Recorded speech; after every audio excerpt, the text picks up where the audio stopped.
তো সব আমার। আমি তো সব আমার, আমি এবারই বড় বউ হয়ে কেন বোঝো না? এসেছি। আমি যদি একটা বাজার কথা থেকে কেন বোঝো না? বাজার থেকে যদি ইলিশ মাছ তাজা কিনে আনি আর বাড়ি এসে দিয়ে তুমি তাহলে কি সেটা পেট আমার দোষ? পচা, তাহলে সেই দোষটা কি আমার? তুই আসিস আবার ইলিশের কাছে। তুই আসিস খালি পচা ইলিশের কাছে, তোর মুখে আম্মুর আম্বুল ধরাবো না? নে চাটুটা বসা।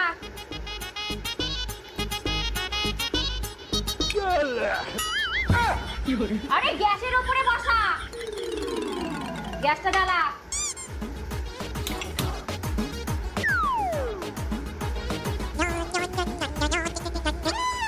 হ্যালো ভাই। হ্যালো ভাই। বল। হ্যাঁ কেমন আছিস বল? ভালো। বাড়ির সবাই ভালো আছে?